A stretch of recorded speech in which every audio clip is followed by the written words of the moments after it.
আমি ৰাজবংশী মানুহ হয়।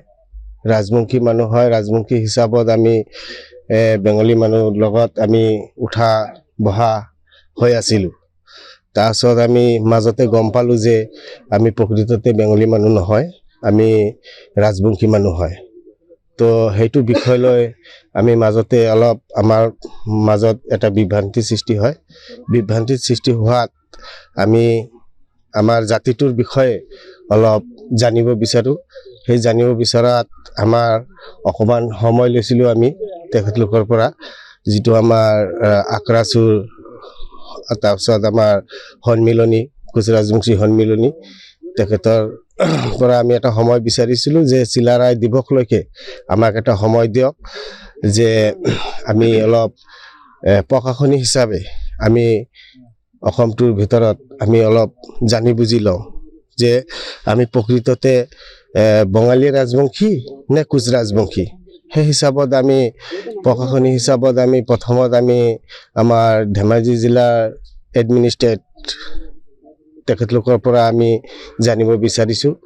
তেখেতলোকে আমাক একটা এনচাৰ দিছে যে আপোনালোকৰ যিটো নেকি সমস্যা ৰাজবংশী আৰু কোচ ৰাজবংশী, সেই সমস্যাটো ইয়াতে শেষ নহয়, আপোনালোকে ওপৰত অলপ জানি লওক।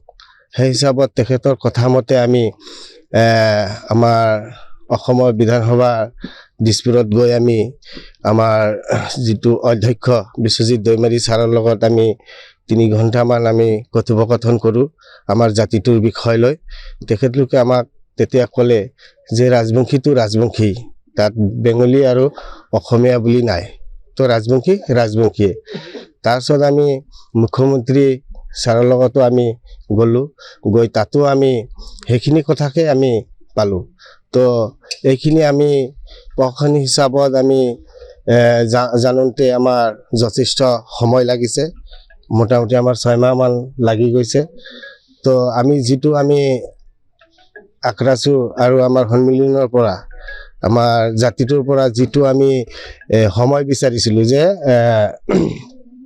আমাৰ চিলাৰায় দিৱসলৈকে, তো আজি তাৰিখৰ পৰা আমাৰ চিলাৰায় দিৱস আমাৰ ফেব্ৰুৱাৰী মাহৰ 12 তাৰিখে অনুষ্ঠিত হয়।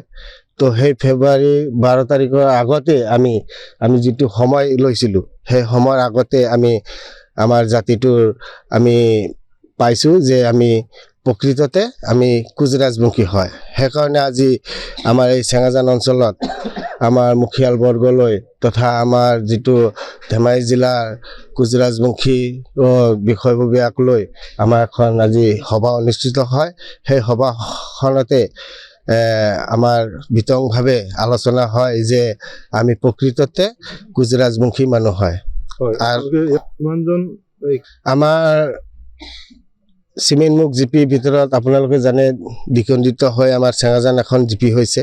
সেই চেঙাজান জিপিত আমাৰ ৰাজবংশী মানুহ মোটামুটি 1200 ভোটাৰছে আছে।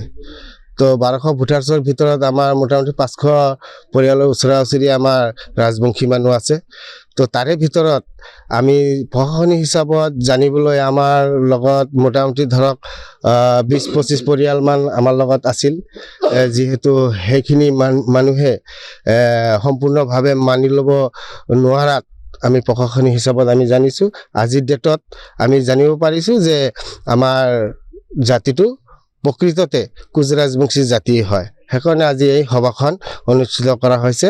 আৰু আপোনালোকৰ এই চেনেলৰ যোগতে মই অসমবাসীকেও আমি জনাব বিচাৰিছোঁ, বিভিন্ন দল সংগঠনক, জাতীয় দল সংগঠনক জনাব বিচাৰিছোঁ যে প্ৰকৃততে আমি কোচ ৰাজবংশী হয়।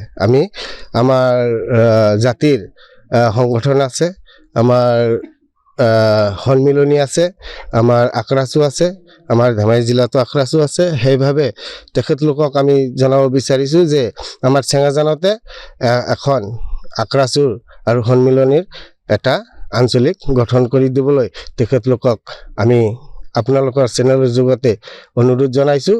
আৰু ভৱিষ্যত দিনবিলাকত আমি নিজৰ জাতি হৈ কাম কৰি যাম বুলি তেখেতলোকৰ ওচৰত আমি আজিৰ সভাৰ যোগেদি প্ৰতিশ্ৰুতি দিছোঁ। আগন্তুক পৰিকল্পনাৰ যিটো আমাৰ হেৰি আছিলে, আমাৰ যিটো ৰাজবংশীৰ যিটো পৰিকল্পনা আছিলে, আমি আগন্তুক চলাই অহাৰ মাজতো আমাৰ এই ক্ষেত্ৰৰ 7জনীয়া এটা পৰিয়াল আছিলে। এই 7জনে এই বস্তুটো লৈ পেলাই আমাৰ যিটো ৰাজবংশী আৰু কোচ ৰাজবংশী সিহঁতে বুজি নোপোৱাত সিহঁতে কেইদিনমান সময় লৈছিলে, আমাৰ ৰাইজৰ পৰা সময় লৈছিলে। তো এতিয়া সেই ৰাইজৰ ওচৰত সিহঁতে বুজি পায়, আমাৰ ৰাইজৰ ওচৰত আহি পেলাই সিহঁতে প্ৰকৃততে বুজি পাইছে যে আমি ৰাজবংশী মানুহ, কোচ ৰাজবংশী মানুহ। এতিয়া সেইকাৰণে সিহঁতে মিটিং দিছে, ৰাইজৰ হৈ মিটিং দিয়াত এতিয়া আমি ৰাইজৰ হৈ মই সিহঁতে যে নিজৰ ভুলটো বুজিব পাৰিছে, সেইকাৰণে আমি আপোনালোকৰ চেনেলৰ যোগে আমি সেই 7জনক আমি আৰু সিহঁতৰ লগত আৰু 25টা পৰিয়াল আছে, সিহঁতক আমি আঁকোৱালি লৈছোঁ বুলি আপোনালোকক চেনেল যোগে ধন্যবাদ জনাইছোঁ। নহয়, সিহঁতে একচুৱেলি সিহঁতে ভুলৰ কাৰণে বঙালী ৰাজবংশী বুলি পৰিচয় দিছিলে। কিয়নো ইয়াত বহুতো বঙালী মানুহ আছে, ধৰক বহুতো বঙালীৰ মাজত থাকি পেলাই সিহঁতে একচুৱেলি প্ৰকৃততে কোচ ৰাজবংশী মানুহ বুলি সিহঁতে মানে বঙালীৰ মাজত থাকি মানে সেই পৰিচয়টো দিবলৈ লাজ পাইছিলে। গতিকে আজিৰ ডেটৰ 5 বছৰ আগতো সিহঁতে গম পাইছিলে। গতিকে আজিৰ ডেটত সিহঁতে বঙালী ৰাজবংশী নহয় বুলি সিহঁতে প্ৰতিশ্ৰুতি দিছে, আৰু আমিও কোচ ৰাজবংশী হিচাপে সিহঁতক আমি কোচ ৰাজবংশী হিচাপে আমি আঁকোৱালি লৈছোঁ। যিকোনো খবৰৰ বাবে যোগাযোগ কৰক 7099017330 লগতে 7099017110 নম্বৰত।